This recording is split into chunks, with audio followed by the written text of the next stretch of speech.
Chapter 84. That afternoon they crossed the Plate River just east of Ogallala and turned the herd northwest. From the slopes north of the river, they saw the little collection of shacks and frame buildings that made up the town. The cowboys were so entranced by the sight that they could hardly keep their minds on their business long enough to drive the cattle to a good bed ground. Call tried to caution them a little, mentioning that there were said to be Indians on the rampage, but the men scarcely heard him. Even Dish Boggett was in a fever to go. Call let 6 men go in first: Dish, Soupy, Bert, Jasper, Needle, and the Irishman. They all put on fresh shirts and raced away as if 100 Comanches were after them. Augustus, setting up his tent, stopped a moment to watch them run. The cowboys whooped and waved their hats as they raced. "Look at 'em go, Laurie," Augustus said. "Can't wait to get to town." Lorena was uninterested. She had only one thing on her mind. "When are you going to see her?" she asked. "Oh, tomorrow will do," Augustus said. "We'll both go." "I'll stay here," Lorena said. "I'd be too scared of what you'd say." Her hands were shaking at the thought of the woman, but she helped Gus peg the tent. "I've a mind to go to Ogallala myself," Augustus said. "Would you like to come?" "Why do you want to?" she asked. "Well, it's a town of sorts," he said. "I've a mind to do something civilized, like eat dinner in a restaurant. If that's asking too much, I could at least go in a bar room and drink a glass of whiskey. Come with me," he added. "They've probably got a store or two. We could buy you some clothes." Lorena considered it. She had been wearing men's clothes since Gus rescued her. There hadn't been any place to buy any others. She would need a dress if she went with Gus to see the woman. But she didn't know if she really wanted to go see her, although she had built up a good deal of curiosity about her. Lots of curiosity, but more fear. It was a strange life, just staying in the tent and talking to no one but Gus, but she was used to it. The thought of town frightened her almost as much as the thought of the woman. "Do you want a whore or what?" she asked, when she saw him getting ready to go to town. "Why would I want a whore when I got you?" he asked. "You women folk have got strange minds. What I'd mainly like to do is sit in a chair and drink whiskey. I wouldn't mind a hand or two of cards, either." "You want that other woman and you've got me," Lorena said. "You could want us both and a whore too, I guess. Go get one if you want, I don't care." She almost hoped he would. It would strengthen her case against the other woman. "Come with me," Augustus said. "I'll buy you some new dresses." "Just buy me one yourself," Lorena said. "Buy one you like." "But I don't know your size," he said. "Why are you so shy of towns? There ain't a soul in that town who's ever met you." She wouldn't go, so he gave up asking her, and went himself, stopping at the wagon a minute to make sure Po Campo would take her food. Call was there looking restless. Since most of the experienced hands were gone, he had decided to stay with the herd and buy supplies tomorrow once some of them got back. The herd was grazing peacefully on the rolling slopes. The hands who were left, boys mostly, looked melancholy at the thought of the opportunities they were missing. "Come ride to town with me," Augustus said to Call. "This place is quiet as a church on Monday. I'll buy you a meal and we can sit and talk philosophy." "No, I'll stay," Call said. "I don't know a philosophy." "Your philosophy is to worry too much," Augustus said. "Jake would have gone with me quick enough if we hadn't hung him." "Damn it, he brought it on himself," Call said. "I know that, but when I spot a town, I remember what a fine companion he was around supper time," Augustus said.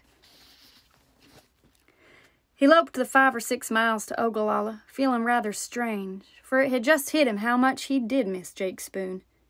Many a time, returning from a scout on the Brazos, they had raced into Austin together and divided the night between whiskey, cards, and women. Clara and Call would both be stiff with him for a week after such a carouse. Clara, if anything, softened slower than Call. Now Jake was gone and Clara near. It seemed to him he might be wise not to go see her. Just trail on into Montana and let the past be the past. No woman had affected his heart in the way she had. The memory was so sweet, he was almost afraid to threaten it by seeing what Clara had become. She might have become a tyrant. She had that potential, even as a girl. or she might have become merely a worked-out, worn-down pioneer woman, her beauty gone and her spirit tamed. He might look at her and not feel a thing, in which case he would lose something he treasured. On the other hand, he might look at her and feel all that he had felt in their younger days, in which case riding off and leaving her wouldn't be very easy. Then there was Lorena. In the last weeks she had proved sweeter than any woman he had known, more responsive than his wives, kinder than Clara. Her beauty had flowered again. The cowboys were always thinking of excuses to ride within 20 or 30 yards of him so they could get a glimpse of it. He ought to consider himself lucky, he knew. Everyone in the outfit, with the possible exception of Call, considered him lucky. He ought to let the past keep its glow and not try to mix it with what he had in the present. But then he knew he could not simply ride by Clara, whatever the threat of turmoil or disappointment. Of all the women he knew, she had meant the most, and was the one person in his life he felt he had missed in some ways. He remembered what she had said when she told him she was going to marry Bob, that she would want his friendship for her daughters. He would at least go and offer it. Besides, it would be interesting to see if the girls were like their mother. To his surprise, he didn't enjoy the visit to Ogallala very much. He hit the dry goods store just as the owner was closing and persuaded him to reopen long enough for him to buy Laurie a mass of clothes. He bought everything from petticoats to dresses, a hat, and also a warm coat, for they were sure to strike cool weather in Montana. He even bought himself a black frock coat worthy of a preacher and a silk string tie. The merchant soon was in no mood to clothes.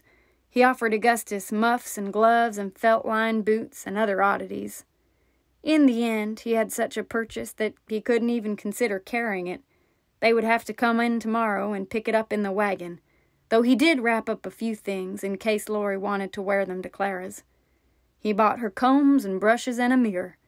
Women like to see themselves, he knew, and Lorena hadn't had the opportunity since Fort Worth. The one hotel was easy to find, but the restaurant in it was a smoky little room with no charm and only one diner, a somber man with mutton chop whiskers. Augustus decided he would prefer a cheerful bar, but that proved not easy to find. He went into one that had a huge rack of elk horns over the door, and a clientele consisting mostly of mule skinners who had hauled freight for the army. None of the Hat Creek outfit was there, though he had seen a couple of their horses tied outside. They had probably gone straight to the whorehouse next door, he concluded. He ordered a bottle and a glass, but the boisterous mule skinners made so much racket he couldn't enjoy his drinking. A middle-aged gambler with a thin mustache and a greasy cravat soon spotted him and came over. "You look like a man who could tolerate a game of cards," the gambler said. "My name is Shaw." "Two-handed gambling don't interest me," Augustus said. "Anyway, it's too rackety in here. It's hard work just getting drunk when things are this loud." "This ain't the only whiskey joint in town," Mr. Shaw said. "Maybe we could find one that's quieter enough for you." Just then a girl walked in, painted and powdered. Several of the mule skinners whooped at her, but she came over to where Augustus sat. She was skinny and could hardly have been more than 17. "Now, Nellie, leave us be," the gambler said. "We were about to go have a game." Before the girl could answer, one of the mule skinners at the next table toppled backwards in his chair. He had gone to sleep with the chair tilted back, and he fell to the floor to the amusement of his peers. The fall did not wake him. He sprawled on the saloon floor, dead drunk. "Oh, go along, Shaw," the girl said. "There ain't but two of you. What kind of game would that be?" "I made that point myself," Augustus said. A bartender came over, got the drunk man by the collar, and drug him out the door. "Want to go next door, mister?" Nellie asked. The gambler, to Augustus's surprise, suddenly cuffed the girl. It was not a hard blow, but it surprised and embarrassed her. "Now here," Augustus said. "There's no excuse for that. The young lady was talking perfectly polite." "She ain't a lady, she's a tart, and I won't have her interfering with our pleasure," the gambler said. Augustus stood up and pulled out a chair for Nellie. "Sit down, miss," he said. Then he turned to the gambler. "You scoot," he said. "I don't gamble with men who mistreat women." The gambler had a ferret-like expression. He ignored Augustus and glared at the girl. "What have I told you?" he said. "You'll get it beaten if you won't forget if you interfere with me again." The girl trembled and seemed on the verge of tears. "I won't have a slut interrupting my play," the gambler said. Augustus hit the man in the chest so hard that he was knocked back onto the next table amid 3 or 4 mule skinners. The mule skinners looked up in surprise. The gambler had the wind knocked out of him so thoroughly that he waved his arms in the air, his mouth open, afraid he would die before he could draw another breath. Augustus paid him no more attention. The girl, after a moment, sat down, though she kept glancing nervously toward the gambler. A big mule skinner shoved him unceremoniously off the table, and he was now on his hands and knees, still trying to get his breath. "He ain't hurt," Augustus assured the girl. "Would you like a sip of whiskey?" "Yeah," the girl said, and when the bartender brought a glass, quaffed the whiskey Augustus poured her. She couldn't keep her eyes off the gambler, though. He had managed to breathe again and was standing by the bar holding his chest. "Have you had trouble with that fellow before?" Augustus asked. "He's Rosie's husband," Nellie said. "Rosie is the woman I work for. They don't get along. Rosie sends me out and he runs me off." She tried to recover from her fright and to look alluring, but the attempt was so pathetic that it saddened Augustus. She looked like a frightened young girl. "Rosie ain't nice to work for," she said. "Do you want to go next door? I got to do something quick. If Shaw complains, she'll whoop me. Rosie's meaner than Shaw." "I'd say you need to change bosses," Augustus said. As soon as he put more whiskey in her glass, the girl quaffed it. "There ain't but one other madam, and she's just as bad," Nellie said.